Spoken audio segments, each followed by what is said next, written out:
continuación se dará lectura al bando número 1 de la Junta de Gobierno Militar. Se advierte a los ciudadanos que cualquier acto de sabotaje en todo tipo de actividades nacionales, como empresas, fábricas, medios de comunicación o de transporte, etcétera, será sancionado en la forma más drástica posible, en el lugar mismo del hecho y sin otra limitación que no sea la determinación por las autoridades del caso del o los responsables. Es deber de la ciudadanía consciente el resguardar el patrimonio del país, denunciando en forma inmediata a quienes pretendan paralizar las actividades productoras y laborales de cualquier tipo. Nos hemos acostumbrado a aceptar una realidad sin derechos básicos, sin salud o educación, una visión de la vida amarrada a las reglas del mercado.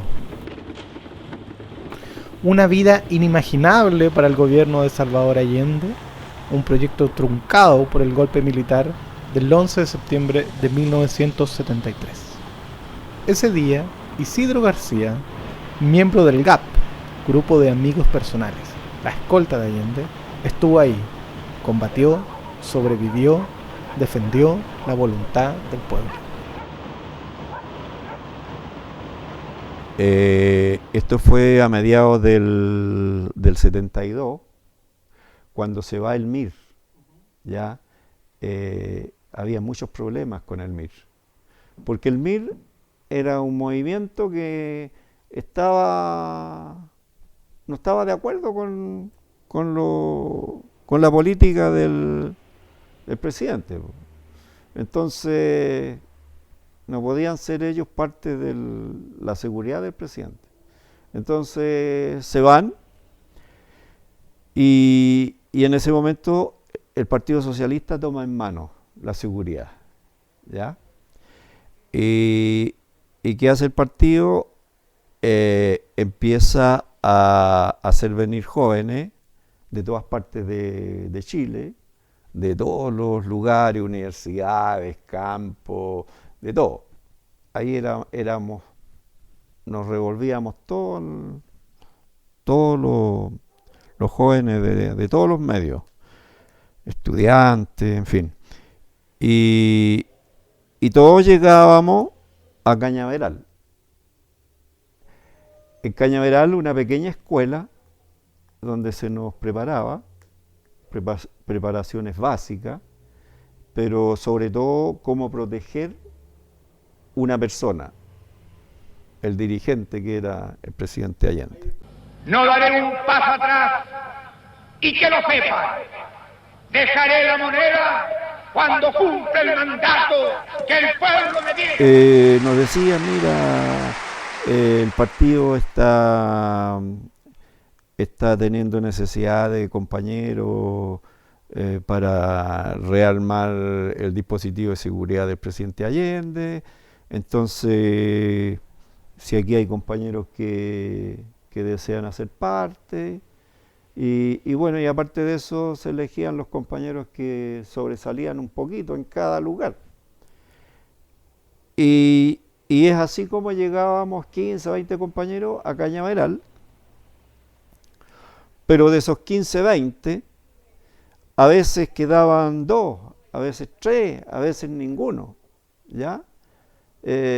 Cuando pasábamos todas las pruebas, tanto psicológica, práctica, en fin, de todo, uso de armas, a veces, como les digo, quedábamos 2, 3 y a veces ninguno. Defenderé esta revolución chilena y defenderé el gobierno popular, porque es el mandato que el pueblo me ha entregado. No tengo otra alternativa. Solo acribillándome a balazos podrán impedirme voluntad. Él nos pedía que no le dijéramos presidente nosotros. Nosotros lo llamábamos doctor.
hacia el pueblo de Chile señalando la actitud sediciosa de un sector restringido del ejército. Bueno, esa fue la prueba, ¿cómo le dijera? Que definió realmente los compañeros que estábamos ahí, ¿ya? Porque, bueno, primero, cuando se produce esto, suenan las alarmas en los dormitorios y todo, ya todos listos para partir. Y bueno, y avisan desde La Moneda que La Moneda estaba rodeada de tanques. Y los compañeros nuestros, los jefes, no dejan al presidente que se vaya inmediatamente a La Moneda. Y el presidente lo único que quería irse a La Moneda al tiro. Y no. O sea, ahí los compañeros jefes del dispositivo se impusieron, ¿ya? Realmente esa mañana fue una prueba ahí de, ¿ya? Que los compañeros nuestros, o sea, los jefes nuestros tuvieron que afrontarla bien severamente. Y tanto es que el presidente insistía, y él se las arregla para llamar el helicóptero que lo transportaba él en algunas actividades. Y detrás de Tomás Moro había un terreno donde llegaba el helicóptero. Bueno, y el helicóptero llegó. Y los jefes nuestros mandaron a algunos de nosotros a que le pidiéramos al piloto que se retirara. Y se retiró el helicóptero, ¿ya? Y llega el momento que ya no se pudo retener más al presidente. Entonces los compañeros nuestros nos reúnen ahí en una pequeña rotonda que había ahí en Tomás Moro, y ahí estaba justamente ese día, a cargo de todo, estaba Aníbal Montiglio, ¿ya? Que está aquí, ¿ya? Entonces nos reúne y nos dicen, bueno, aquí la situación es grave porque el presidente ya no lo podemos retener más y La Moneda está todavía rodeada de tanques. Entonces tenemos que irnos. Hicimos 2 escoltas, se separan. Éramos una tremenda escolta ese día, inmensa, ¿ya? Tanto es así que de habernos enfrentado con los militares ese día, yo creo que nosotros le habríamos hecho mucho daño. Por una simple razón. Éramos muchos, teníamos que haber sido unos 40 por lo menos, ¿ya? Llevábamos RPG-7, llevábamos .30, ACAS, ¿ya? Y ellos lo que más intimidaban ese día eran los tanques. Y los tanques en la ciudad no sirven mucho. O sea, bastaba que nosotros nos pusiéramos en un rinconcito con un RPG-7 y se terminó el tanque. Porque aquí se estaba probando que se podía hacer una sociedad más justa, solucionar los problemas sociales y todo por las vías democráticas. O sea, primera vez en el mundo, ¿ya?, que llega al gobierno un presidente socialista, incluso se decía marxista, ¿ya?, elegido por la gente, o sea, por las vías pacíficas, ¿ya? Y eso era mucho más peligroso, y de acuerdo al proyecto de gobierno que tenía el presidente Allende, eso era más peligroso que 20, que 50 Cubas. Y siempre había una dotación de 120, 150 compañeros. Todo el dispositivo, todos los grupos. Bueno, después de este 29 de junio, eran alrededor una dotación de 70 compañeros. A pesar de los esfuerzos constitucionalistas de Allende, la conspiración internacional y nacional ya no tenían marcha atrás. El peligro que la revolución socialista la chilena hubiera triunfado era demasiado peligroso para los que ostentaban el poder económico. Ese día, un grupo reducido de jóvenes acompañó al presidente sabiendo que quizás era el día de dar la vida por sus convicciones. Ese día estuvo Isidro García. Y mi hermano despierta al presidente, ¿ya? Y ahí, después de unos minutos, el presidente le dice de avisarnos a todos los compañeros de levantarnos. Y así es como nos enteramos. Completamente vacía. Vacía. Nadie en la calle. Tanto es así que parece que los únicos que no sabían que había golpe de Estado éramos nosotros. ¿Ya? Y bueno, pero ese día, paradojalmente, fue el día en que el presidente tuvo la escolta más escuálida de todo el tiempo que existió este dispositivo. Estábamos los tres autos, incluso ese día echamos compañeros, casi por la fuerza, ¿ya?, que eran de guarnición, y los echamos a los autos, ¿ya? Y así logramos ser en total 20, ¿ya? 13 compañeros al interior de la Moneda y 7 compañeros en el Ministerio de Obras Públicas, ¿ya? Porque, ¿cuáles eran los planes de defensa? ¿Ya? Los choferes, solamente los choferes, sabíamos, habían cosas que los demás no lo sabían. Ya. Entonces, el plan de defensa de la Moneda era que iban a llegar grupos de apoyo y que iban a tomarse todos los edificios alrededor de la Moneda. La Nación, Hotel Carrera, los ministerios ahí en fin, todos los ministerios, claro, Agricultura, la Tesorería, todo. Y nosotros, el Ministerio de Obras Públicas. Les habla el presidente de la República, desde el Palacio de la Moneda. Informaciones consignadas señalan que un sector de la marinería habría aislado Valparaíso y que la ciudad estaría ocupada. En todo caso, yo estoy aquí en el Palacio del Gobierno y me quedaré aquí defendiendo el gobierno que represento por la voluntad del pueblo.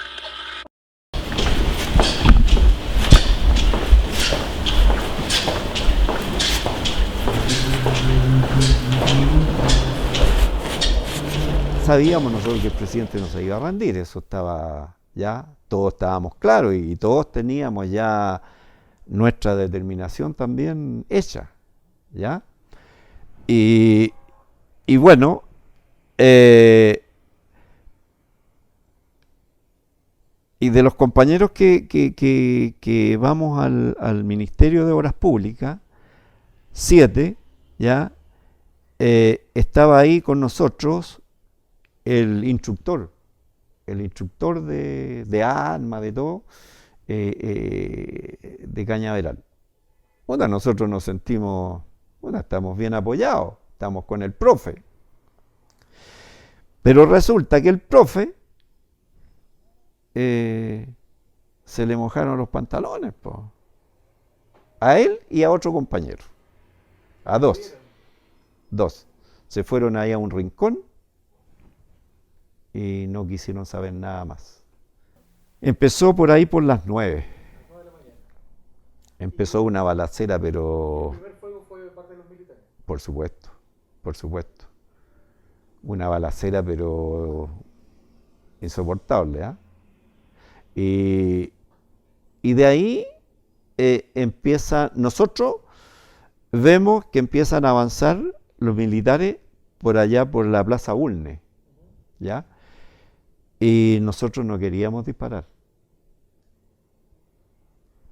Que decíamos, ¿cómo vamos a estar disparando contra soldados? Son cabros, en fin, igual que uno. En fin, sacamos diversas conclusiones. Pero al final ya van avanzando y tuvimos que hacerlo. O sea, máximo ahí habían 20 hombres que podían combatir al interior de la Moneda. Pero la táctica que usaron los militares, porque era un par de miles, al final creo que fueron 3.000 y tantos los militares que llegaron a rodear la Moneda. A eso pongámosle los tanques, por lo menos una docena de tanques, cañones que habían ahí sin retroceso, y todo eso. Entonces la táctica de ellos fue mantener permanentemente disparando contra las ventanas de la Moneda, lo que los compañeros ahí le era imposible ubicarse en un lugar para contrarrestar algo, ¿ya? Porque esos muros son muy anchos, alrededor de 1 metro. Entonces era casi imposible que ellos se ubicaran en... Asimismo, lograron algunos, qué sé yo, tratando de resistir. El mismo presidente, ya, hubo que sacarlo ahí en algún momento, por lo que dicen los compañeros que estaban adentro, ya, para que no se expusiera.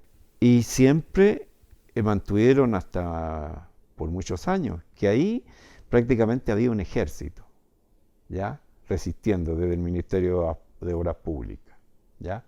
Algunos militares diciendo que ahí, bueno, la Unidad Popular había sido muy inteligente, porque ahí había gente con un cierto nivel cultural, en fin, y que a esa gente la prepararon y que le entregaron armas y que esa gente era la que estaba combatiendo ese día. Bueno, efectivamente deben haber llegado unas 200, 250 personas al ministerio a trabajar ese día. Pero una vez que empieza todo el combate, todos se van a los subterráneos. Nadie nos cooperó. Y bueno, que no iban a cooperar también, sino ya. Entonces nosotros usamos esa estrategia, pero una cosa así como natural, ¿ya? Porque nos poníamos a disparar desde una ventana y empezaban a llegar los balazos, ¿ya? Francotiradores de ellos. Y bueno, ¿qué hacíamos nosotros? Nos cambiábamos a otra ventana o a otro piso y los pillábamos a cada vez. Tenían todo el fuego concentrado en esa ventana y nosotros desde otra ventana lo contrarrestábamos. Y así nos pasamos. Nos pasamos hasta las 1:30, 2, que a esa hora se paró. Y nosotros paramos porque tenían los compañeros nuestros abajo.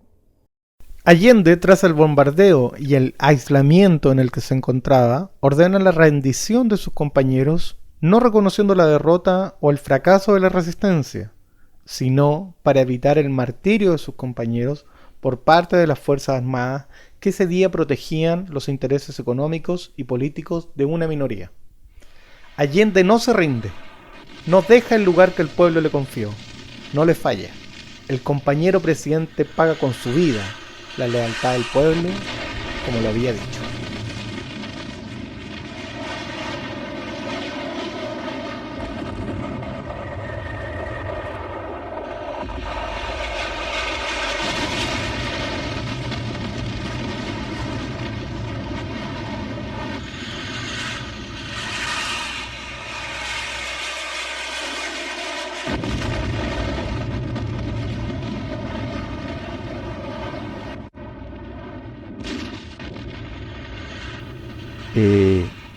Más de 3.000 soldados combatiendo contra unos cabros que no éramos profesionales de la guerra. A nosotros lo que nos dejó medio descolocado, por decir, fue cuando vimos salir a los compañeros de la Moneda. Porque ese día nadie se rinde, nadie se rendía, ¿ya? Porque sabíamos que el presidente no se iba a rendir, ¿ya? Y muchos también teníamos la misma determinación. Estábamos guardando la última bala. Éramos un grupo ilegal, ¿ya? A pesar de que el presidente mandó un par de veces al Congreso para que a nosotros se nos integrara al Ministerio del Interior, y nunca quisieron. Entonces nosotros éramos un grupo ilegal, ¿ya?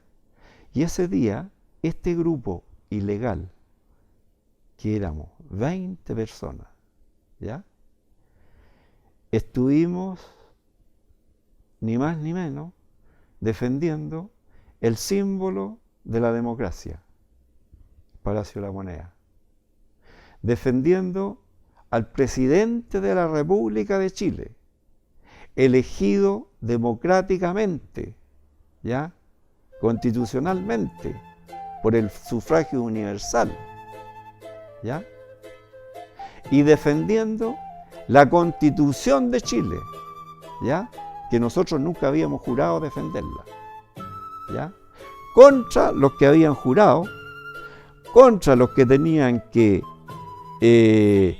proteger que no se produjera nunca un magnicidio ahí, ¿ya? Y ellos mismos lo cometen. O sea, la traición es una traición que sobrepasa pero todos los límites, ¿ya? Y la lección moral que se les dio ese día. El presidente de Chile no se rindió, ¿ya? El presidente de Chile no permitió entregarse, ser humillado. Él lo sabía, porque esas conversaciones teníamos a veces, ¿ya? ¿Qué es lo que hacía el fascismo, el nazismo, ¿ya? Y bueno, él nunca se iba a dejar humillar. Y eso es lo más valioso que se logró ese día. Yo no lo viví, yo no había nacido. Son historias de otra época. Hay que avanzar. Esas son afirmaciones que nos invitan a olvidar, a dejar en el pasado a miles de chilenos lanzados al mar, a cientos de torturados y a valientes que se opusieron al terror con armas, con la fuerza y con la voluntad. Negar esta historia es negar la realidad que hoy vive, y solo nos quedan dos opciones: seguir como si nada o cambiarlo todo.